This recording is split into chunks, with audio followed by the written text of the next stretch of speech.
आप सुन रहे हैं आध्यात्मिक वार्ता आरजे कमल के साथ रेडियो उड़ान पर। श्रवण के अनंत आनंद की अनुभूति हेतु सुनते रहिए रेडियो उड़ान, एक उड़ान जीवन की।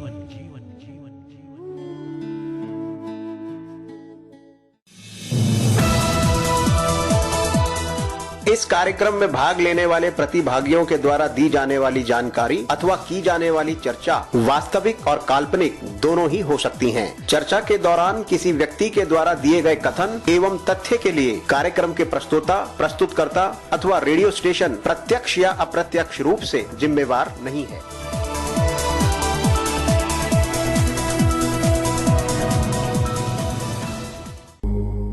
आध्यात्मिक वार्ता समर्पण जीवन दर्शन स्थिर चित्त शुद्ध स्वरूप सम्मानित भारत और विश्ववासियों, हार्दिक प्रेम।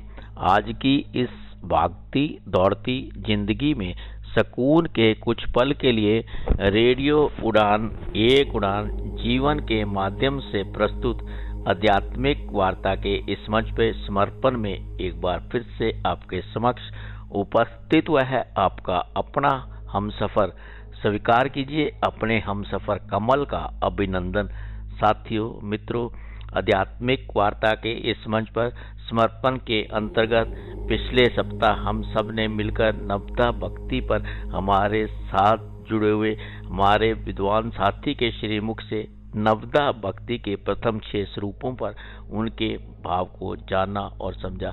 ये सप्ताह अगले सप्ताह भी इसी प्रकार जारी रहेगी। अभी तक हम सब ने मिलकर नवदा भक्ति पर ये प्रथम स्वरूप साधु संतों का संग, द्वितीय कथा प्रेम की महिमा, तृतीय गुरु पद पंकज सेवा अभिमान रही, चौथा मेरे गुणों की महिमा का विख्यान, पांचवा मंत्र तप जाप दृढ़ विश्वासा और छठा इंद्रियों के निग्रह पर उनके भाव को जाना और समझा।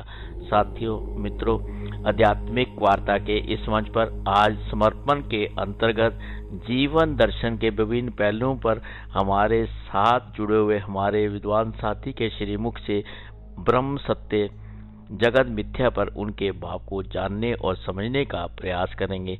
साथियों, आज की इस यात्रा को विधिवत रूप से आरंभ करने से पूर्व आइए हम सब मिलकर शांत मन, स्थिर चित्त, आनंद में प्रफुल्लित वातावरण, हर्षोल्लास के साथ अपने माता पिता, अपने गुरु, अपने आराध्य का मन मंदिर में सिमरन करते हुए इस मधुर भजन का श्रवण करते हैं और उसका आनंद लेते हैं।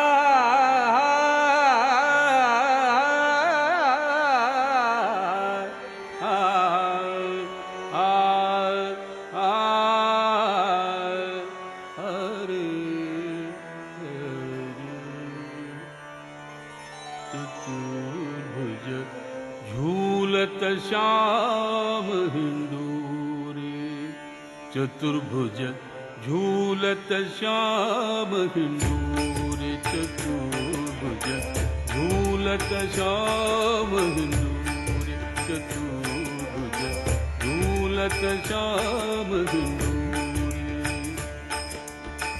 कंचन खुंब लगे मणिमाणिक, कंचन खुंब लगे मणिमाणिक, रेशम की रंग डोर, चतुर्भुज झूलत श्याम हिंदूरे, चतुर्भुज झूलत श्याम हिंदूरे, चतुर्भुज झूलत श्याम हिंदूरे। कंचन खुंब लगे मणिमाणिक, कंचन खुंब लगे मणिमाणिक, रेशम की रंग डोर, चतुर्भुज झूलत श्याम हिंदूरे, चतुर्भुज झूलत श्याम सिंदूरी, चतुर्भुज झूलत श्याम सिंदूरी।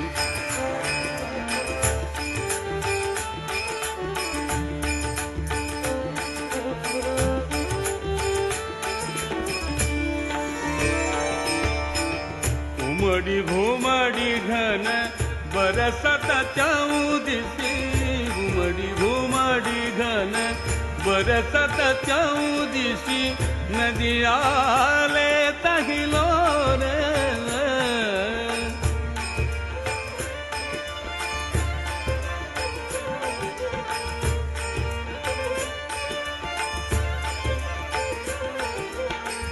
उमड़ी घुमड़ी घन बरसत चौदिसी, बरसत चौदिसी,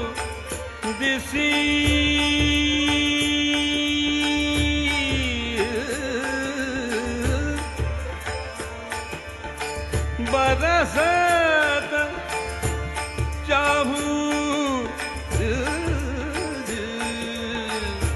बरसत चौदिसी, उमड़ी घुमड़ी घन बरसत चौदिसी, उमड़ी घुमड़ी घन बरसत चौदिसी, नदिया ले तहिलो रे।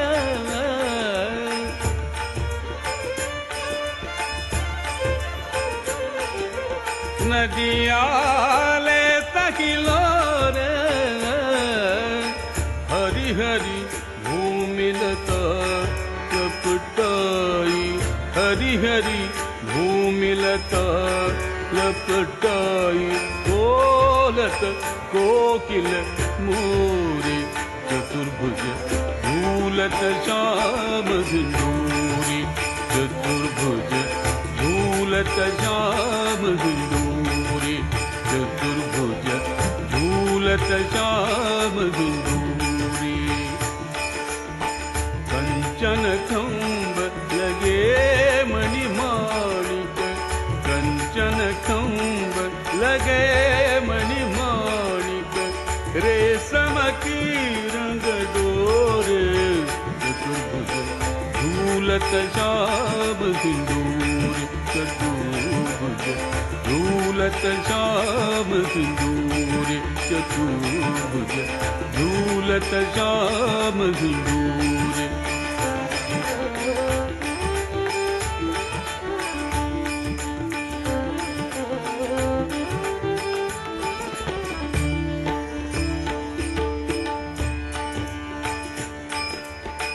बाजत बीन पखावज बंसी, बाजत बीन पखावज बंसी,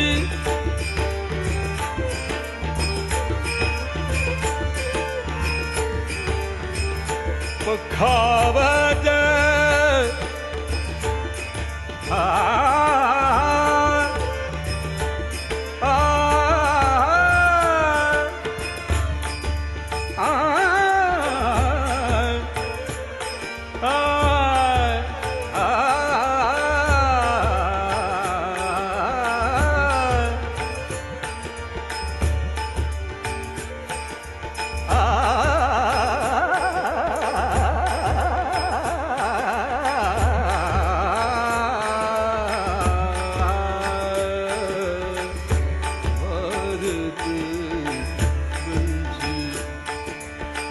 बाजत बीन पखावज बंसी, गान होत चौआरे,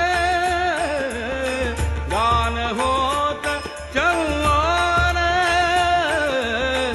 जाम सुता छवि निरखी अनोखी, जाम सुता छवि निरखी अनोखी, मारू काम किरोरे, चतुर्भुज झूलत श्याम सिंदूरी, चतुर्भुज झूलत श्याम सिंदूरी, चतुर्भुज झूलत श्याम सिंदूरी।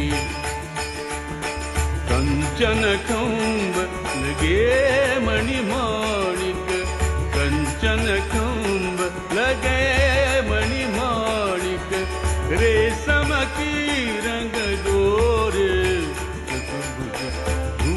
श्याम सिंदूर चतुर्भुज झूलत श्याम सिंदूर चतुर्भुज झूलत श्याम सिंदूर।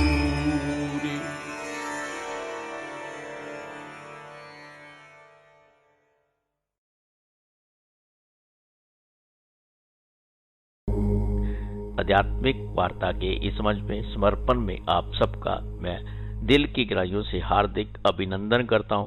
अब इस मंच पर आमंत्रित करना चाहूँगा हमारे विद्वान साथी मनोज वाजपेयी जी को, जो कि दिल्ली भारत से हमारे साथ जुड़े हुए कि वह ब्रह्म सत्य जगत मिथ्या पर अपने भाव और विचार रेडियो उड़ान के श्रोताओं के साथ साझा करें। आइए हम सब मिलकर इस मंच पर मनोज वाजपेयी जी का दिल की गहराइयों से हार्दिक अभिनंदन करते हैं और उनसे अनुरोध करते हैं कि आज की इस यात्रा को विधिवत रूप से आरंभ करें। ओम श्री मातृ पितृ गुरु इष्ट चरण कमलेभ्यो नमो नमः। ओम श्री मातृदेवो भव, श्री पितृदेवो भव, श्री आचार्य देवो भव। जय जगदम्बे। आध्यात्मिक वार्ता सुनने वाले सभी मित्रों को मनोज वाजपेयी की ओर से सादर यथायोग्य अभिवादन। सनातन परंपरा में चिंतन मनन और लेखन की सुदीर्घ परंपरा रही है। यही कारण है कि 4 वैदिक संहिताएं ऋग्वेद, यजुर्वेद, सामवेद, अथर्ववेद, इसके अतिरिक्त इनकी विस्तृत व्याख्या करने वाले अनेक ब्राह्मण ग्रंथ, यज्ञ जैसे विषय को आध्यात्मिक दृष्टि से और अधिक गंभीर व्याख्या करने वाले आरण्यक ग्रंथ और वेदों का निष्कर्ष अथवा वेदों के अंतिम भाग के रूप में लिखे गए वेदांत दर्शन के प्रतिनिधि ग्रंथ उपनिषद, इनकी संख्या 108 है और इनमें 10 उपनिषद मुख्य माने। इसके अतिरिक्त 18 महापुराण, 18 पुराण, 18 उपपुराण, ये पुराण ग्रंथ उसी दर्शन को, उसी तत्व को कहानियों के माध्यम से रोचक ढंग से प्रस्तुत करते हैं। पुराणों में जो कहानियां हैं उनमें उदार राजाओं का वर्णन है, सृष्टि का प्रलय और सृजन, इनसे संबंधित जो अवधारणाएं विभिन्न ग्रंथों में वर्णित थी उन सब का विस्तार से वर्णन है। इसके अतिरिक्त कला, संगीत, व्याकरण, वास्तुशास्त्र, सामुद्रिक विज्ञान, शिल्प शास्त्र, रसायन विज्ञान, ज्योतिष, इन विषयों को पुराणों में यथावसर उपस्थित किया गया है। इसके अतिरिक्त जिस प्रकार किसी राज्य को चलाने के लिए संविधान होता है, विभिन्न प्रकार के कानून होते हैं, दंड विधान होता है, उनके आधार पर निर्णय किया जाता है, अभियोगों को सुलझाया जाता है, उनका समाधान दिया जाता है। इस व्यवस्था को उस जमाने में जो ग्रंथ निर्धारित करते थे उन्हें धर्मशास्त्र कहा जाता था। इससे संबंधित धर्म सूत्र और बाद में वे धर्म सूत्र भी अपने रोचक ढंग में, सरल शैली में स्मृतियों के रूप में व्याख्यायित हुए, जिनमें मनुस्मृति, याज्ञवल्क्य स्मृति, अनेक स्मृति। ये जो स्मृतियां हैं इन्हें धर्मशास्त्र कहा जाता था। धर्मशास्त्र का मतलब आधुनिक पूजा पाठ वाला धर्म नहीं। धर्मशास्त्र का मतलब वे कानून, वह संविधान जिसके माध्यम से राजा राज्य करेगा और राजा प्रजा के संबंधों को परिभाषित किया जाएगा और राजा अभियोगों को सुलझाएगा। तो कहने का मतलब ये है कि भारतीय चिंतन में लेखन की बड़ी लंबी परंपरा है। सामाजिक दृष्टिकोण से भी और वैयक्तिक दृष्टिकोण से अपने विचारों को लिखने की पूरी स्वतंत्रता थी। तर्क वितर्क का भी पूरा अवसर था, जिसे शास्त्रार्थ कहा जाता था। ये शास्त्रार्थ यद्यपि समाज के लिए विभिन्न समस्याओं को सुलझाने का एक माध्यम था, किंतु शास्त्रार्थ कई बार विद्वानों के मध्य द्वेष का कारण भी बनता था। इतनी लंबी शास्त्रीय चिंतन की परंपरा में समाज के सभी वर्गों पर विचार किया गया। आज हम स्त्री विमर्श की बात करते हैं, दलित विमर्श की बात करते हैं। ये सभी विमर्श उस जमाने में अपने अपने ढंग से किए और इन सभी विमर्शों पर विभिन्न ग्रंथ, विभिन्न कथाएं प्राप्त होती। ये विमर्श उस जमाने में कितने समय सापेक्ष थे, कितने उस समाज के लिए उपयोगी थे, आज के समाज के लिए ये विमर्श कितने उपयोगी हैं, इस पर वाद विवाद हो सकता है, चर्चा हो सकती है, लेकिन इतना तो निश्चित है कि समाज के हर वर्ग पर लिखित विमर्श हुआ, सृजनात्मक विमर्श हुआ और उससे संबंधित ग्रंथ हमें भारतीय सनातन परंपरा में उपलब्ध होते। अपने इस संदर्भ को आगे बढ़ाते हुए आज विकलांग विमर्श, जिसे माननीय मोदी जी ने दिव्यांग कहा, तो दिव्यांग विमर्श के एक प्रतिनिधि ऋषि अष्टावक्र, महर्षि अष्टावक्र की कथा पर कुछ संक्षिप्त चर्चा करें। जब हम किसी कथा पर चर्चा करते हैं तो पहला प्रश्न ये होता है कि ये कथा काल्पनिक है या इसका इतिहास में कुछ महत्व। मैं ऐसा मानता हूं कि ये चर्चा होनी ही नहीं चाहिए, क्योंकि आज हम अगर किसी उपन्यास को पढ़ते हैं या किसी श्रेष्ठ कथाकार की किसी कथा को पढ़ते हैं, सुनते हैं, तो हम उसमें ऐतिहासिकता नहीं खोजते, हम उसमें सामाजिकता खोजते हैं।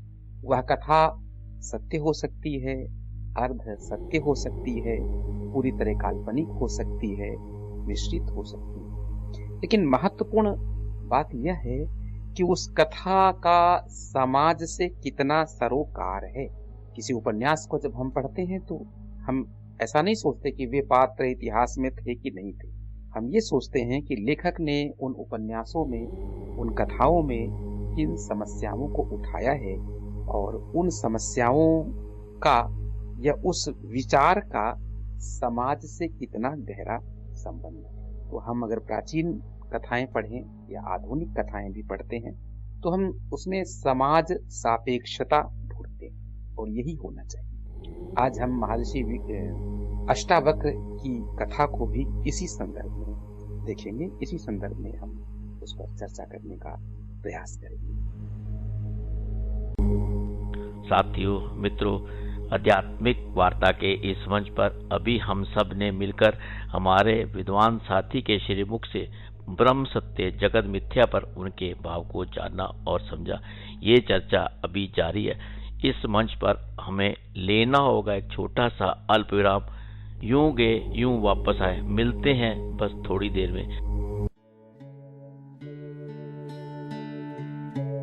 आप सुन रहे हैं आध्यात्मिक वार्ता आरजे कमल के साथ रेडियो उड़ान पर। श्रवण के अनंत आनंद की अनुभूति हेतु सुनते रहिए रेडियो उड़ान, एक उड़ान जीवन की।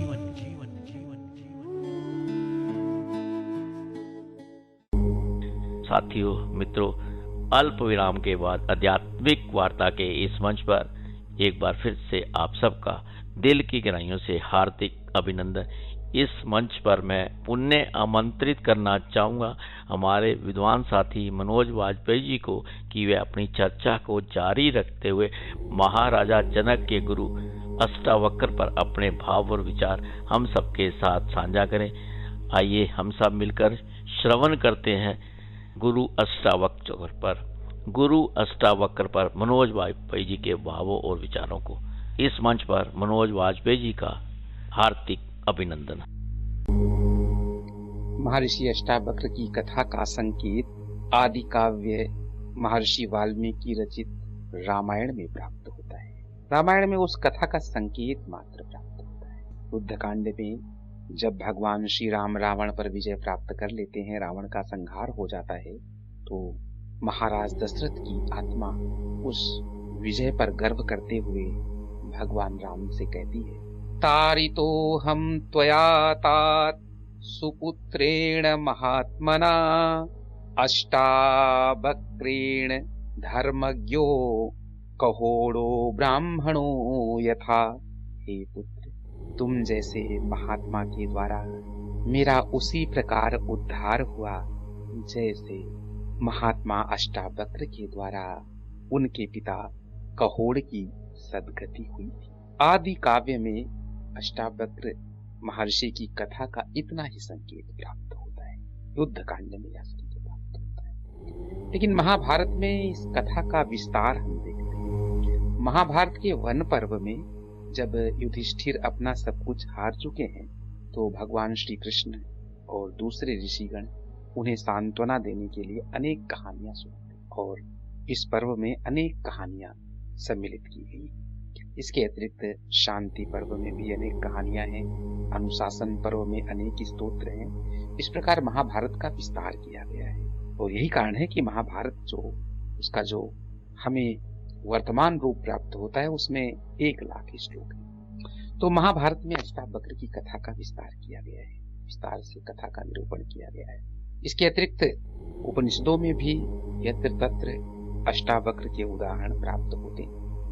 अद्वैत वेदांत का महान ग्रंथ अष्टावक्र गीता हमें प्राप्त होता है, जिसमें अष्टावक्र और जनक का संवाद है। महर्षि अष्टावक्र महर्षि कहोड़ के पुत्र थे। कहोड़ उद्दालक ऋषि के शिष्य थे। कहोड़ की विद्वता और उनकी शास्त्र मर्मज्ञता को देखकर महर्षि उद्दालक ने अपनी पुत्री सुजाता का विवाह अपने इस प्रधान शिष्य से कर दिया और दोनों ही गृहस्थ धर्म का पालन करने लगे। उसी समय महाराज जनक के यहाँ एक शास्त्रार्थ चल रहा था और जैसा कि मैंने बताया कि शास्त्रार्थ कभी विवाद का कारण भी बनते थे, तो उस शास्त्रार्थ की भी ये शर्त थी कि जो उस शास्त्रार्थ में पराजित होगा तो जनक के प्रधान विद्वान नंदी उसे दंडित करेंगे। जो दंड वे देना चाहें वह दंड उसे दे सकते हैं और जो व्यक्ति नंदी को पराजित करेगा वह महाराज जनक से मन चाहा वरदान प्राप्त कर सकता है। नंदी से शास्त्रार्थ में कोई जीत नहीं पा रहा था। अनेकों विद्वानों को नंदी ने समुद्र के भीतर प्रवेश करवा दिया और महाराज अष्टावक्र के पिता कहोड़ भी उस शास्त्रार्थ में शामिल होने गए। वे भी उस शास्त्रार्थ से लौट कर नहीं आए। इधर महर्षि अष्टावक्र का जन्म होता है, अपने नाना के यहाँ जन्म होता है और वे शरीर के 8 अंगों से टेढ़े जन्म लेते हैं। अष्ट वक्र, जो 8 जगह से टेढ़ा हो वह अष्टावक्र है, तो उनका नाम अष्टावक्र। एक कथा के अनुसार उनके अपने पिता के श्राप के कारण ही उनकी यह गति हुई थी, किंतु यहाँ उस प्रसंग को हम छोड़ रहे हैं। तो अष्टावक्र का जन्म जब हुआ, अष्टावक्र अपने नाना के यहाँ पढ़ने लगे। उनका बचपन उनके नाना के यहाँ बीता, क्योंकि उनके पिता जनक के शास्त्रार्थ में गए थे और दरबार से वापस। माता पिता ऐसे अपने पुत्र पौत्रों को विशेष स्नेह देते हैं कि उन्हें अपने परिवार, उन्हें अपने स्वजन की कमी न महसूस हो। महर्षि उद्दालक ने अष्टावक्र को ज्ञान के साथ साथ स्नेह दिया, इतना अधिक स्नेह दिया कि कभी इस बालक को इसके पिता की याद न आए। लेकिन जैसा कि हम जानते हैं कि यद्यपि वृद्ध जन ही इस पर विचार कर पाते हैं, लेकिन समाज में, परिवार में फिर भी कुछ ऐसी घटनाएं घट ही जाती हैं जिनसे कि उस कमी का एहसास हो जाता है। तो महर्षि उद्दालक के पुत्र यानी अष्टावक्र के नाना श्वेत केतु अपने पिता उद्दालक की गोद में बैठे हुए हैं और 8 वर्ष के अष्टावक्र खेलते हुए आते हैं और अपने नाना की गोद में बैठना चाहते हैं। तो उनके मामा जो उद्दालक की गोद में बैठे थे, श्वेत केतु जिनका नाम था, वे कहते हैं कि अरे मैं तो अपने पिता की गोद में बैठा हूँ, तू भी जा अपने पिता को खोज और अपने पिता की गोद में बैठ। यहीं से बालक अष्टावक्र के मन में एक पीड़ा का प्रादुर्भाव होता है, पीड़ा उत्पन्न होती है। माँ से पूछते हैं कि माँ, मेरे पिता कौन है, कहाँ है? ये तो मेरे पिता नहीं, ये तो मेरे नाना है, मेरे पिता कहाँ है? बहुत हठ करने पर माँ बताती है कि पुत्र, तुम्हारे पिता शास्त्रों के ज्ञाता महान विद्वान कहोड़ ऋषि शास्त्रार्थ करने के लिए महाराज जनक के दरबार गए थे। वे वहां से लौट कर नहीं आए। अष्टावक्र जिद करते हैं, मैं अपने पिता की खोज में जाऊंगा, मैं उन्हें लेकर आऊंगा। जैसा कि मातृसुलभ चिंता जो कि आज भी होती है, उस युग में तो और स्थितियां गंभीर थी, तो माता को चिंता होती है कि इतना छोटा बालक कैसे जाए, कहाँ जाए। इसके मन में अपने पिता के लिए जो उत्कंठा है वह इसके जीवन को कहाँ ले जाए। लेकिन अष्टावक्र के मन में पिता की गोद में बैठने का जो संकल्प था वो प्रबल हो गया था। अपने पिता की खोज किए बिना उसे चैन नहीं था। वह बालक जो 8 जगह से 8 अंगों से विकलांग है, जो सामान्य स्थितियों में भी सहजता से चल नहीं सकता, वह रात्रि के समय अपने पिता की खोज के लिए निकल पड़ा। उसे सिर्फ इतना ज्ञात था कि मेरे पिता जनक के दरबार में गए थे। खोजते खोजते लंबी यात्रा करके वह महाराज जनक के दरबार में पहुंचता है। महाराज जनक के दरबारी उसे देखते हैं, उस पर हंसते हैं, उसकी विकलांगता का उपहास करते हैं। अष्टावक्र इस स्थिति को देखकर भयानक अट्टहास करता है। वो खिन्न नहीं होता, वो दुख में नहीं डूबता। इस उपेक्षा पर भी वो बालक अट्टहास करता है, जोर की हंसी। महाराज जनक ने पूछा कि इन लोगों के हंसने का कारण तो मुझे ज्ञात है, लेकिन तुम्हारे हंसने का क्या कारण हो सकता है। अष्टावक्र ने कहा, महाराज जनक, मैं यह सोचकर आया था कि यह विद्वानों की सभा है, ज्ञानियों की सभा है, लेकिन यह देखकर मुझे महान आश्चर्य हुआ। यह विद्वानों की सभा नहीं, यह तो शरीर को परखने वालों की सभा है। इन्हें तो चमड़े का व्यापारी होना चाहिए जिन्हें आपने विद्वानों का आसन दिया है।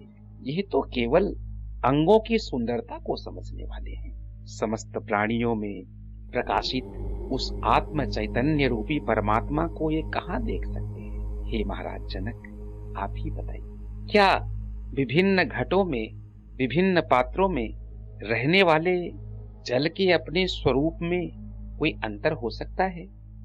क्या टेढ़ी नदी में जल भी टेढ़ा होता है? क्या टेढ़े शरीर में आत्मा भी टेढ़ी हो सकती है? इस प्रकार अनेक घड़ों में भरा हुआ जल तभी तक अलग है जब तक उन घड़ों का रूप है, उन घड़ों की आकृति है। किंतु उन आकृतियों के टूट जाने पर, उन घड़ों के फूट जाने पर जल एक समान हो जाता है। उसी प्रकार शरीर के भेद से, शरीर के विकारों से आत्मा विकारी नहीं होता। महाराज जनक ऋषि अष्टावक्र के इस कथन से बड़े अभिभूत हुए। उन्होंने बालक अष्टावक्र के आने का कारण पूछा तो अष्टावक्र ने कहा, मैं आपके महान विद्वान नंदी से शास्त्रार्थ करने आया हूँ, जिसने ज्ञान के अहंकार में पराजित होने वाले, ज्ञान के अहंकार में स्वयं से पराजित होने वाले अनेक विद्वानों को जल में डुबा दिया। जनक कहते हैं कि हे पुत्र, तुम्हारी अवस्था निश्चित रूप से, तुम्हारे शरीर का तेज उस अवस्था से कहीं अधिक है। तुम्हारी अवस्था निश्चित रूप से एक बालक की है, लेकिन तुम्हारा तेज, तुम्हारा ज्ञान निश्चित रूप से प्रणम्य है। लेकिन अभी तुम नंदी से शास्त्रार्थ करने के योग्य नहीं हो। जब अष्टावक्र नंदी से शास्त्रार्थ करने की हट करते हैं तो जनक अनेक अन्य प्रश्नों को पूछते हैं, जिसकी चर्चा अष्टावक्र गीता में विस्तार से की गई है। यहाँ समयाभाव के कारण मैं उन प्रश्नों की, उन प्रसंगों की चर्चा यहाँ पर नहीं कर रहा हूँ। अष्टावक्र से अभिभूत होकर महर्षि जनक शास्त्रार्थ की आज्ञा देते हैं। अष्टावक्र और नंदी का शास्त्रार्थ होता है। वह शास्त्रार्थ भी बड़ा रोचक है। उस शास्त्रार्थ में नंदी पराजित हो जाता है। अष्टावक्र उसी क्षण आज्ञा देते हैं कि हे महाराज जनक, इस अभिमानी विद्वान ने तो अनेकों विद्वानों को, अनेकों पंडितों को जल समाधि दी है, अब आप इसे जल समाधि दें। तब राजा जनक जल समाधि का दंड अपने प्रधान विद्वान नंदी को देना ही चाहते हैं। उसी समय नंदी उन समस्त ब्राह्मणों को जल से बाहर करता है जिन्हें उसने शास्त्रार्थ में पराजित होने के कारण जल समाधि दी थी। तब नंदी कहता है कि मैं वरुण का पुत्र हूँ, एक विशेष यज्ञ के लिए विद्वानों का चयन करना था, इसलिए मैंने शास्त्रार्थ को आरंभ किया। वास्तव में इन सभी विद्वानों को और तुम्हारे पिता को भी मैंने समुद्र के भीतर बंदी बना रखा था, मैंने उनके प्राण नहीं लिए। यह कहकर विभिन्न विद्वानों को वह प्रकट कर देता है और वहीं पर महाराज अष्टावक्र के पिता कहोड़ भी उपस्थित हो जाते हैं। कहोड़ अपने अपने इस पुत्र की विद्वता और शास्त्रार्थ को देखकर दंग रह जाते हैं। शास्त्रार्थ में विजयी हुए अष्टावक्र को महाराज कहोड़ श्रद्धा से नमन करते हैं। साथियों, मित्रों, आध्यात्मिक वार्ता के इस मंच पर अभी हम सब ने मिलकर मनोज वाजपेयी जी के मुखारबिंद से अष्टावक्र जी पर उनके भाव को जाना और समझा। ये चर्चा अभी भी जारी है। अब हमें इस मंच से लेना होगा एक छोटा सा अल्प विराम। मिलते हैं बस थोड़ी देर में, यूं गए यूं वापस आए। तब तक आइए हम सब मिलकर श्रवण करते हैं इस मधुर भजन का और उसका आनंद लेते हैं।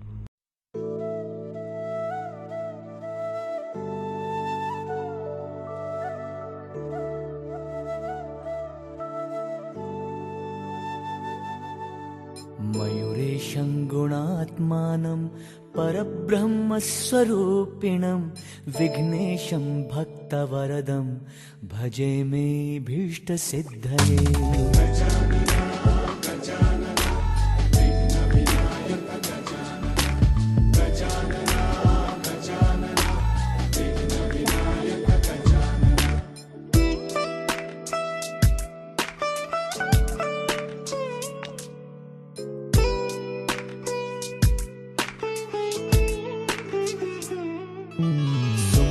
पातु मे वक्त्रं सुनेत्र पातु मे दृशा पायात्फालं मदस्रोतः अहंकार विनाशकः।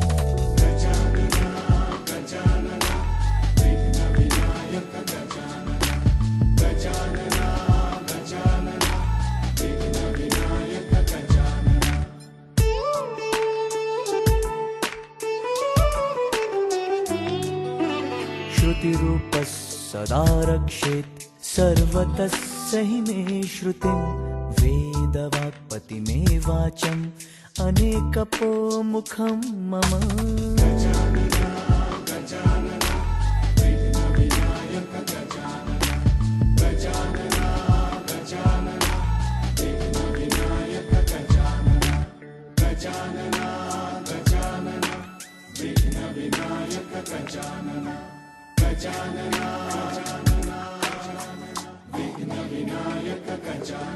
स्कन्धो पातु बलिष्ठोऽयं हृदयं पातु मे सदा लम्बोदर उदरं पायात् पातु नाभिं सविश्वसृक्।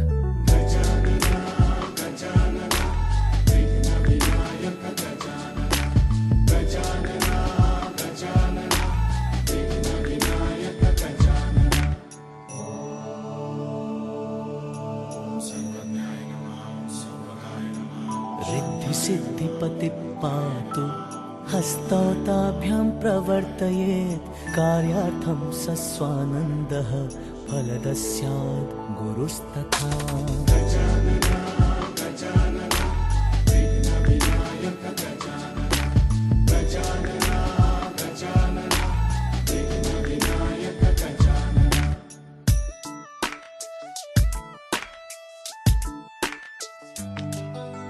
कलौ मे दुरितात् पातु मनः कुर्यात् ससंस्कृतं परब्रह्मस्वरूपात्मा कुर्याद्वासं सदा हृदि।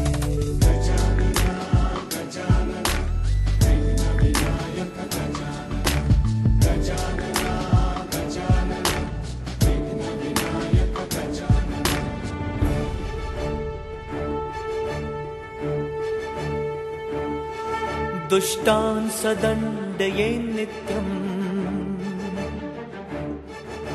सज्जनानां सहायकृत् सज्जनान् प्रेरये नित्यम् गणेशो भक्तवत्सलः। राष्ट्रं पातु स्वराड्रूपं विराटस्तत्समृद्धये विश्वकल्याण कृन्नित्यं सर्वकामान् प्रपूरय।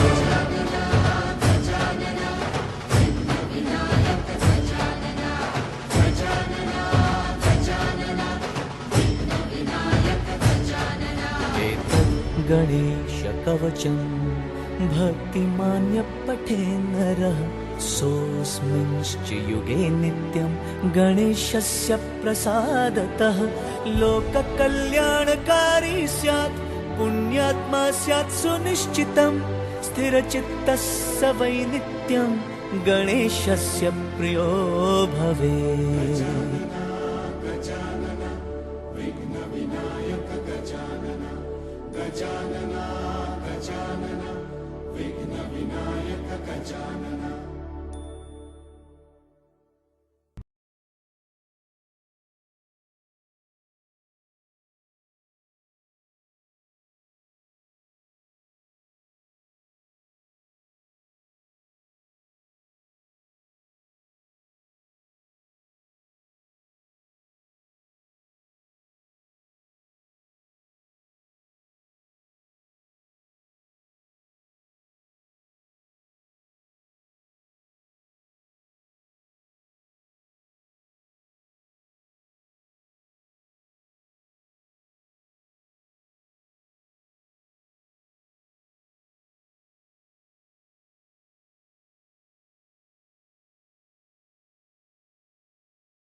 आप सुन रहे हैं आध्यात्मिक वार्ता आरजे कमल के साथ रेडियो उड़ान पर। श्रवण के अनंत आनंद की अनुभूति हेतु सुनते रहिए रेडियो उड़ान, एक उड़ान जीवन की।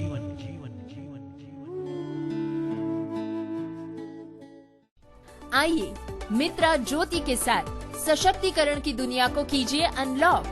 डिजिटल साक्षरता, रोजगार के अवसर और उच्च शिक्षा सहायता जैसी परियोजनाओं के साथ 34 वर्षों के अनुभव का लाभ उठाएं।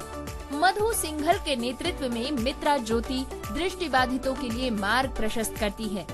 डिजिटल साक्षरता, रोजगार और उच्च शिक्षा की परियोजनाओं के साथ जीवन बदल देती है। आपके लिए मित्रा ज्योति खोल सकती है स्वतंत्रता के द्वार। अधिक जानकारी के लिए विजिट करें www.mitrajyoti.org पर या फिर कॉल करें 08022587623 पर। तो आज ही मित्रा ज्योति से जुड़े और अपनी स्वतंत्रता का मार्ग प्रशस्त करें।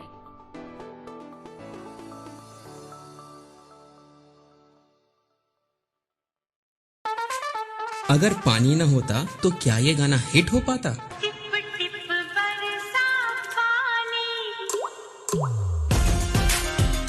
अगर पानी ना होता तो वीरू किसकी टंकी पे चढ़ता?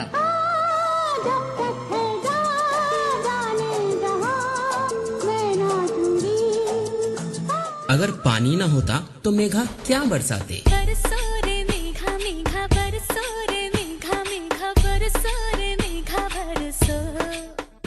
जिस तरह बॉलीवुड में पानी एक अच्छी भूमिका रखता है, ठीक उसी तरह पानी हमारे जीवन में भी एक अच्छा रोल निभाता है। रेडियो उड़ान कहता है पानी बचाएं, पानी में गंदगी ना फैलाएं। रेडियो उड़ान द्वारा जनहित में जाएं। एक बार किया तो यारो प्यार क्या किया, प्यार होता होता होता कई बार। करती है फिल्में हमारा मनोरंजन, चाहे हो वो एक्शन। और जब ये 2.5 किलो का हाथ किसी पर पड़ता है ना, तो आदमी उठता नहीं, उठ जाता है। कॉमेडी। देवा, इन दोनों के लफड़े पे मेरे को क्यों फंसा के रखा है? उठा ले रे बाबा, उठा ले। मेरे को नहीं रे, इन दोनों को उठा ले। ड्रामा। अब मैं इस दुनिया में नहीं रह सकता। गाँव वालों, तुमको मेरा आखिरी सलाम, गुड बाय। सस्पेंस। रोमांस। कुछ कुछ होता है राहुल, तुम नहीं समझोगे। या थ्रिलर। मिलिए भामरी एंड पुनीत को शनिवार रात 8 बजे और रविवार दोपहर 3 बजे शो बॉम्बे टॉकीज में, और सुनिए उनसे एक फिल्म की कहानी, वो भी 1 घंटे के अंदर, सिर्फ और सिर्फ रेडियो उड़ान पर, जो है अ फ्लाइट ऑफ लाइफ।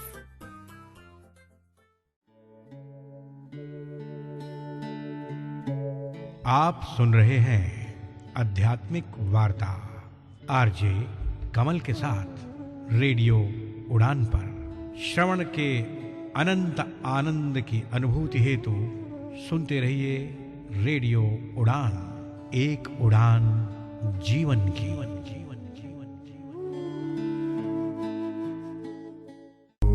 आध्यात्मिक वार्ता के इस मंच में समर्पण के अंतर्गत एक बार फिर से आप सबका हार्दिक अभिनंदन। अब मैं पुण्य अनुरोध करूंगा हमारे विद्वान साथी को कि वे आज की चर्चा को जारी रखते हुए अपने भाव और विचार रेडियो उड़ान के श्रोताओं के साथ साझा। महाराज जनक ने एक बार एक बड़ा भयानक स्वप्न देखा।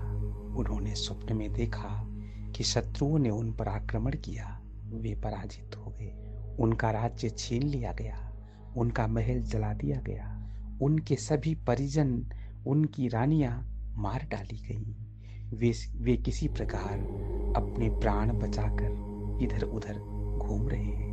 वे दीनता, हीनता और मलिनता के चरमोत्कर्ष को प्राप्त हो गए। भूख प्यास से निढाल वे इधर उधर भटक रहे हैं, लेकिन उनकी कोई सहायता नहीं करता। उन्हें देखते ही प्रजाजन अपने दरवाजे बंद कर लेते हैं। महाराज जनक एक तार्किक राजा थे। वे जानते थे कि प्रजा मेरा बहुत सम्मान करती है, मुझसे बहुत प्रेम करती है, लेकिन यह शासक इतना क्रूर है कि प्राण दंड के भय से लोग मेरी सहायता नहीं कर रहे हैं। मुझे देखकर अपने द्वार बंद कर ले रहे हैं कि कहीं राजा मेरी सहायता करते हुए इन्हें देख ले और प्राण दंड ना दे दे। सो इस राज्य से दूर, इस राज्य की सीमा से दूर जाना चाहिए। महाराज जनक राज्य की सीमा से दूर दूसरे राज्य में गए। वहां वे देखते हैं कि भिक्षुकों की लंबी लंबी कतारें लगी हुई हैं। महाराज जनक भूख और प्यास से पीड़ित थे। वे कतार में सबसे पीछे लग गए, लेकिन जब उनका अवसर आया तो भोजन ही समाप्त हो चुका था। फिर तो उस दानी महापुरुष ने उनसे कहा कि अब तो भोजन समाप्त हो गया, आप कल आइए, आपको कल भोजन मिलेगा। महाराज जनक कहते हैं कि मैं बहुत दिनों से भूखा हूं, मैं चलने फिरने से भी असमर्थ हूं। यदि आज मुझे भोजन नहीं मिला तो आज रात में ही मेरी मृत्यु हो जाएगी। अतः किसी भी प्रकार मुझे कुछ तो खाने के लिए दीजिए। तब वह दानी मनुष्य भोजन पात्र की खुरचन उन्हें खाने के लिए देता है। जब भोजन पात्र को खुरच कर उसकी खुरचन उनके हाथ में रखता है, उसी समय एक पक्षी आता है और उस खुरचन को भी उनके हाथ से ले जाता है। अब तो राजा जनक पृथ्वी पर गिर पड़े, बालकों की भांति फूट फूट कर चिल्ला चिल्ला कर रोने लगे। उनका रुदन इतना तीव्र था कि अंतःपुर के सेवक जग गए। उन्होंने महाराज को जगाया। जागिए महाराज, आप इतनी तीव्र गति से रुदन क्यों कर रहे हैं? क्या आपने कोई बुरा स्वप्न देखा है? महाराज जनक जब जगते हैं तो चारों ओर दृष्टि डालते हैं। क्या मैं अपने राज भवन में ही हूँ? क्या मैं उसी वैभव विलास के साथ हूँ? क्या मैं भिखारी नहीं हो गया? क्या मैं इधर उधर भूखा प्यासा भटक नहीं रहा? अरे क्या ये स्वप्न था? महाराज जनक अपने सेवकों से अपने परिजनों का कुशल क्षेम पूछते हैं। कहते हैं क्या कोई घटना घटी? क्या किसी प्रकार का आक्रमण हुआ है? क्या किसी प्रकार का कोई विप्लव हुआ है? तो उनके सेवक कहते नहीं महाराज, आप तो निद्रा में सो रहे थे, सभी लोग सकुशल हैं, प्रातः काल का समय हो गया है, बंदी लोग आपकी जय जयकार कर रहे हैं। यह स्वप्न इतना भयानक था कि महाराज जनक को कई दिनों तक चैन नहीं आया। इस स्वप्न ने एक जटिल प्रश्न का रूप ले लिया। ये सच्चा कि वो सच्चा? ये प्रश्न निरंतर महाराज जनक के अंतःकरण में गूंजता रहता। वे अनेक ज्योतिषियों से मिले, पुरोहितों से मिले, सबसे एक ही प्रश्न पूछते, क्योंकि उनका प्रश्न ही एक था, ये सच्चा कि वो सच्चा? किसी ने इस प्रश्न का समुचित उत्तर नहीं दिया। जब वे महर्षि अष्टावक्र के पास गए और उनसे यह प्रश्न किया, ये सच्चा कि वो सच्चा? तब महर्षि अष्टावक्र ने महाराज जनक से कहा, हे जनक, अपने अश्व को उपस्थित करो।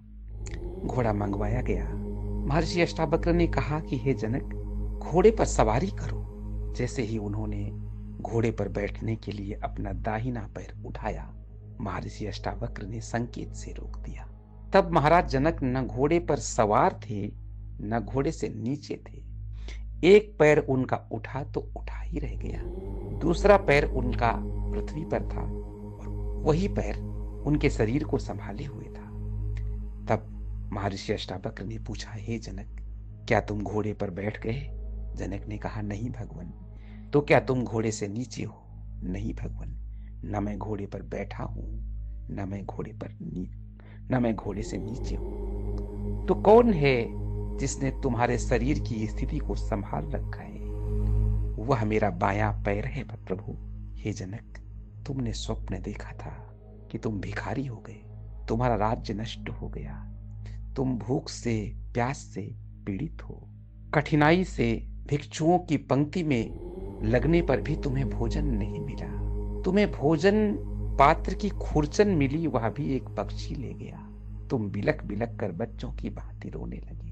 यह तुम्हारा स्वप्न था। तुम्हें ऐसा लगता है कि वो स्वप्न उस समय सत्य था। आज तुम भिखारी नहीं हो, तुम राजा हो।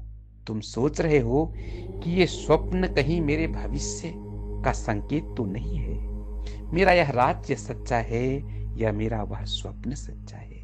तब जनक ने कहा, हाँ प्रभु, जब से मैंने ये स्वप्न देखा मैं यही सोच रहा हूं, ये सच्चा कि वो सच्चा, मेरा यह राज्य सत्य है या मेरा वह स्वप्न भविष्य में होने वाला सत्य है?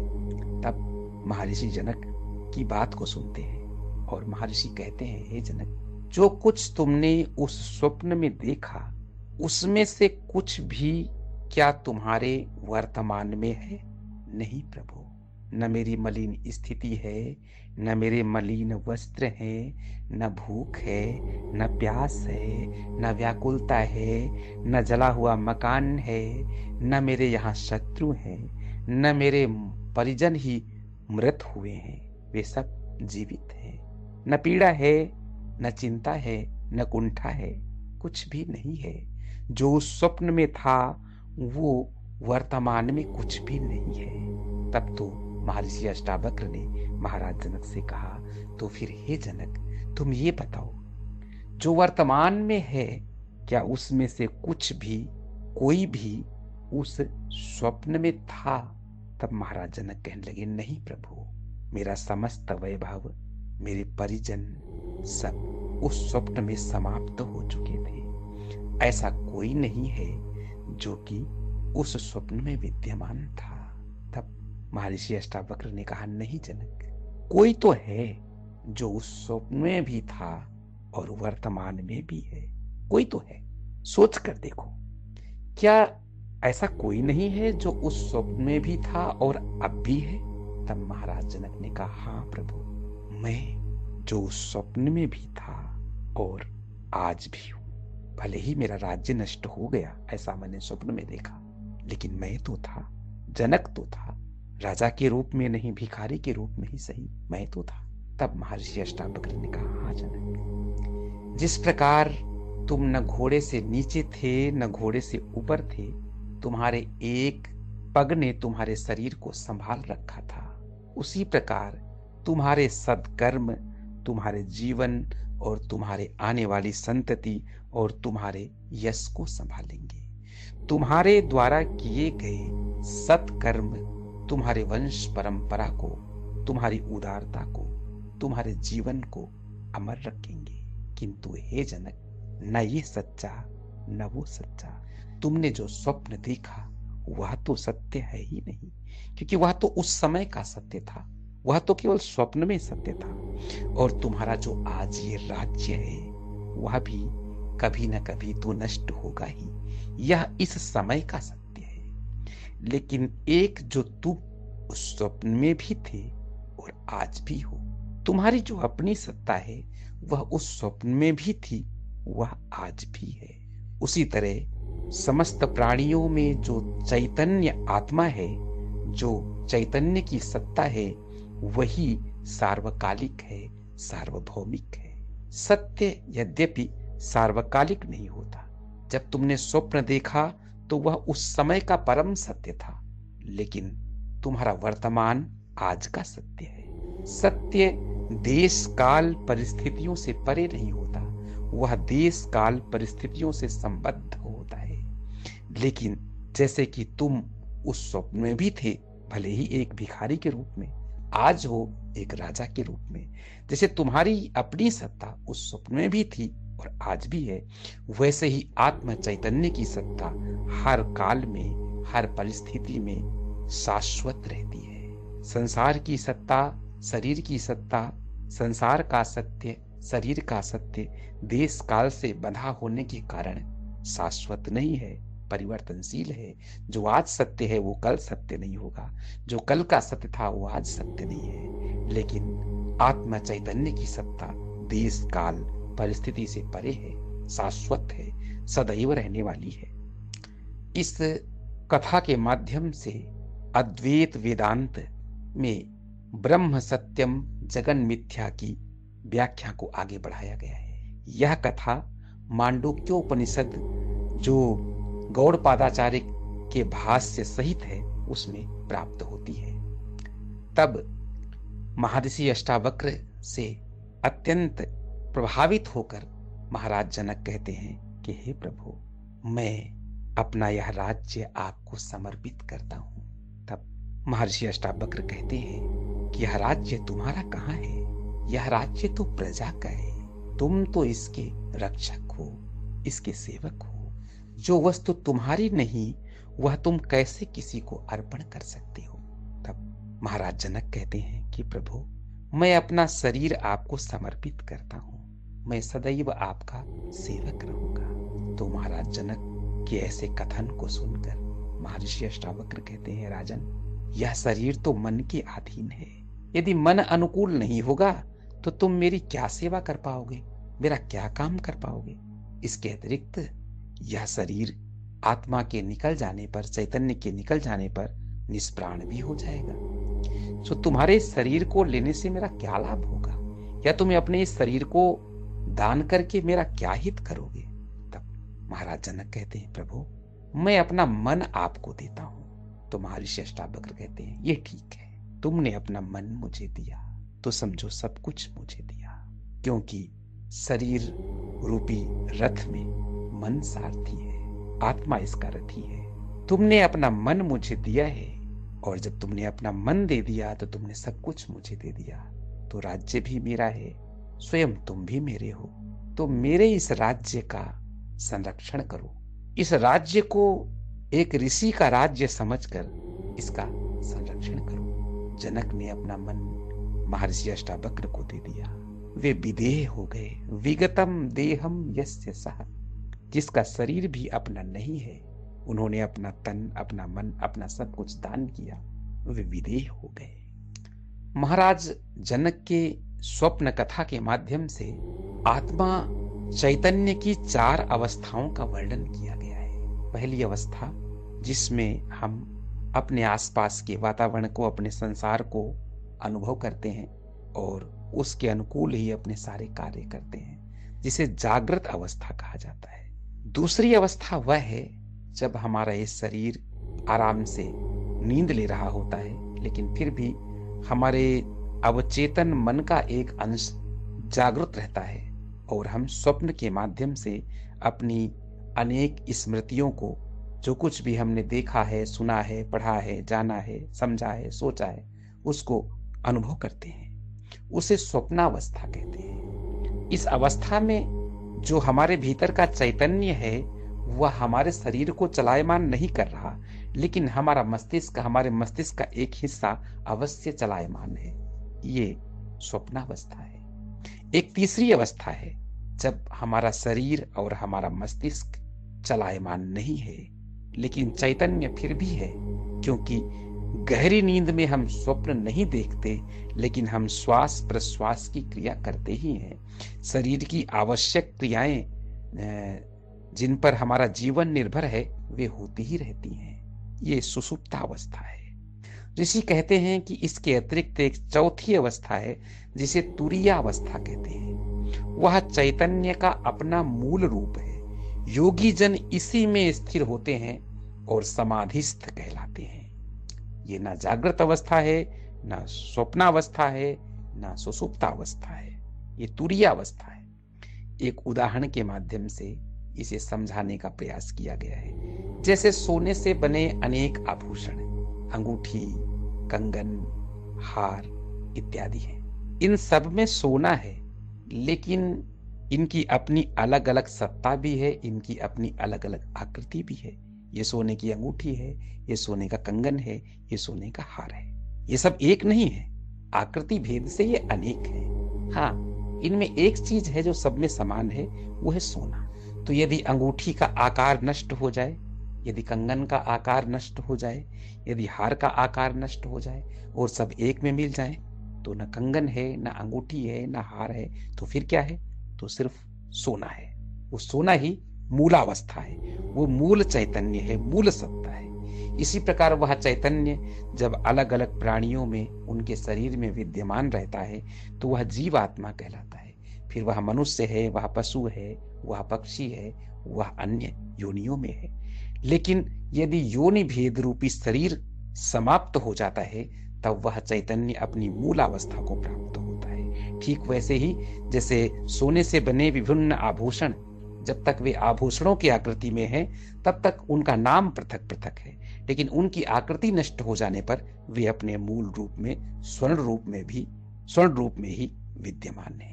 इसी प्रकार जीवात्मा और परमात्मा का वर्णन किया गया है कि वह जब तक विभिन्न शरीरों में स्थिर है तब तक वह जीवात्मा है, लेकिन वह जीवात्मा वास्तव में परमात्मा से अलग नहीं है।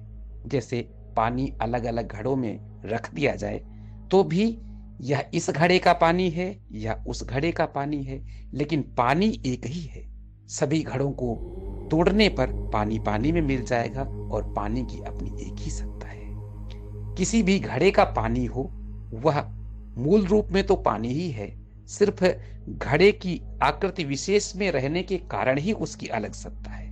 इसी प्रकार वह चैतन्य वास्तव में परमात्मा ही है, लेकिन अलग अलग शरीरों में रहने के कारण वह तब तक जीवात्मा है जब तक हम अपने शरीर की सत्ता का अनुभव करते हैं। तो हमें अपने शरीर की अवस्था से परे उस चैतन्य को परमात्मा के रूप में समझना चाहिए, क्योंकि वही सार्वकालिक सार्वभौमिक सत्य है। शरीर की सत्ता नाश्वर है, इसलिए जब तक इस शरीर में विद्यमान है तभी तक वह जीवात्मा है, तभी तक उसकी शरीर के आधार पर सत्ता है। शरीर की सत्ता से परे जो उस परम ब्रह्म को एक रूप में ही अनुभव करता है वही वास्तव में समाधिस्थ है, वही वास्तव में ब्रह्म ज्ञानी है। एको ब्रह्म द्वितीयो नास्ति, ब्रह्म सत्यम जगन मिथ्या, जीव ब्रह्मैव ना परा। ब्रह्म ही सत्य है, संसार मिथ्या है, जीव ब्रह्म ही है, ब्रह्म के अतिरिक्त कुछ अन्य नहीं है। जय जगदम्बे। आप सुन रहे हैं आध्यात्मिक वार्ता आरजे कमल के साथ रेडियो उड़ान पर। श्रवण के अनंत आनंद की अनुभूति हेतु सुनते रहिए रेडियो उड़ान, एक उड़ान जीवन की।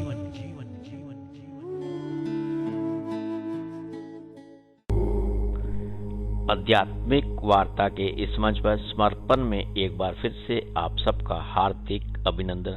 साथियों, मित्रों, आज हमने सबने मिलकर समर्पण के अंतर्गत हमारे साथ जुड़े हुए हमारे विद्वान साथी के श्रीमुख से ब्रह्म सत्य जगन मिथ्या पर उनके भाव को जाना और समझा।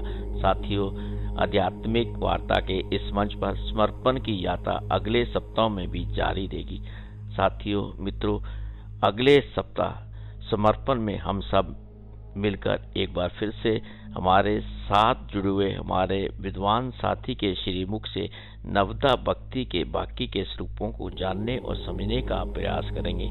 साथियों, मित्रों, समय की मर्यादा को देखते हुए आध्यात्मिक वार्ता के इस मंच में समर्पण में आज का कार्यक्रम बस यहीं तक।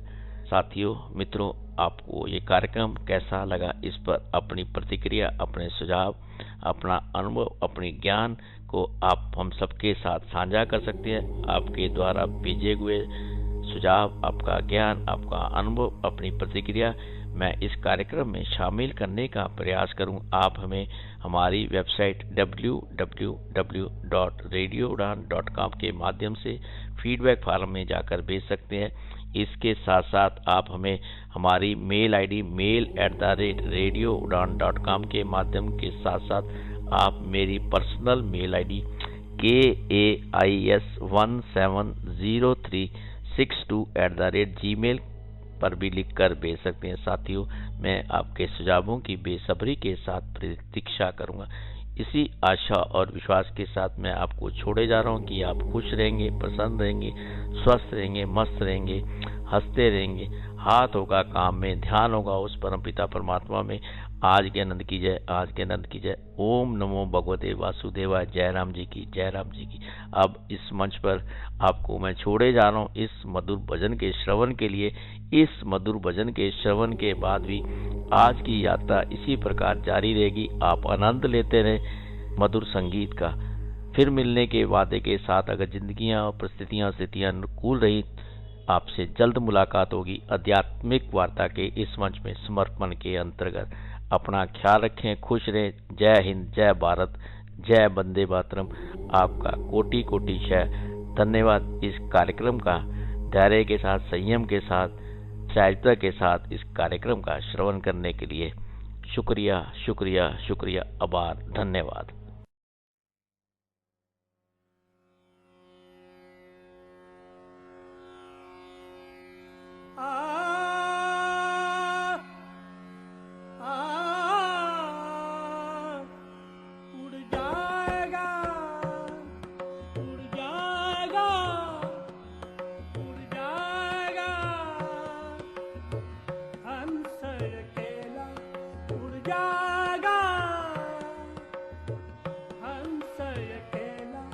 जगदर्शन का मेला, जगदर्शन का मेला, उड़ जाएगा, उड़ जाएगा हंस अकेला, उड़ जाएगा, उड़ जाएगा हंस अकेला। जगदर्शन का मेला, जगदर्शन का मेला।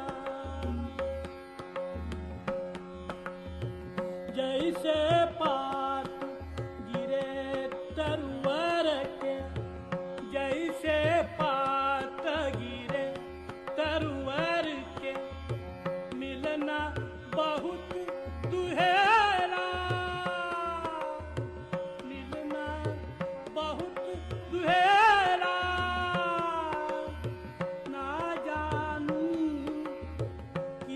गिरेगा ना जानू किधर गिरेगा, लग गया पवन का रेला।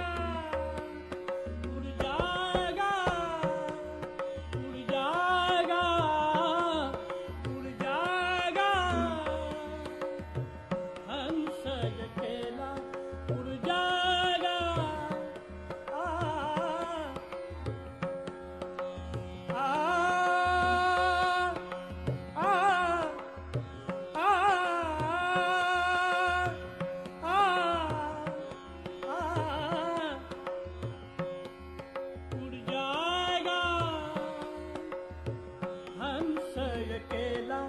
जगदर्शन का मेला, जगदर्शन का मेला।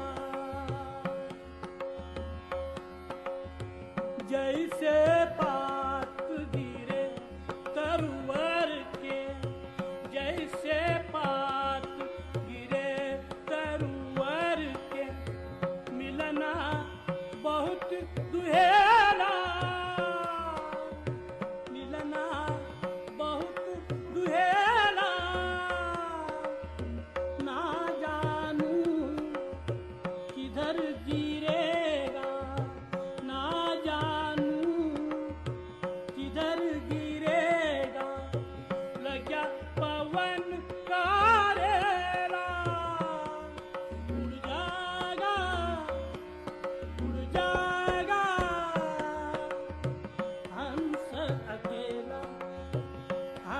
अकेला जग दर्शन का मेला, जग दर्शन का मेला। जब होवे उमर पूरी, उमर पूरी,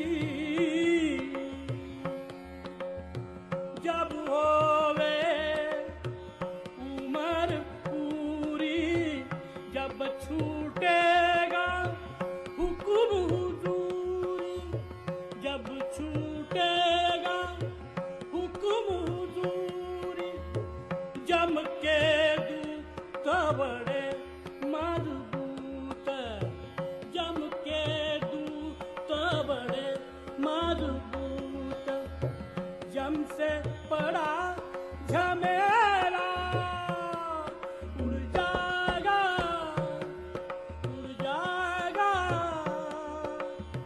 हंस अकेला, हंस अकेला जग दर्शन का मेला, जग दर्शन का मेला।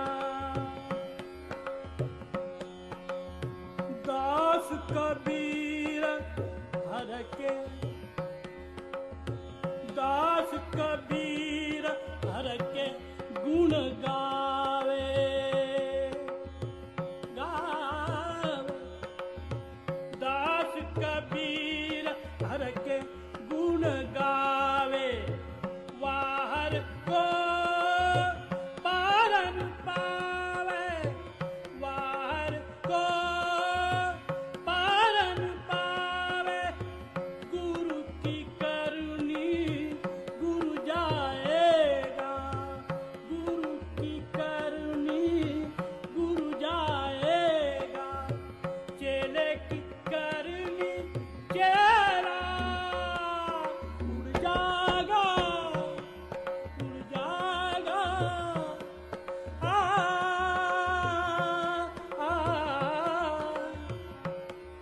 उड़ जाएगा हंस अकेला, उड़ जाएगा हंस अकेला जग दर्शन का मेला, जग दर्शन का मेला उड़ जाएगा।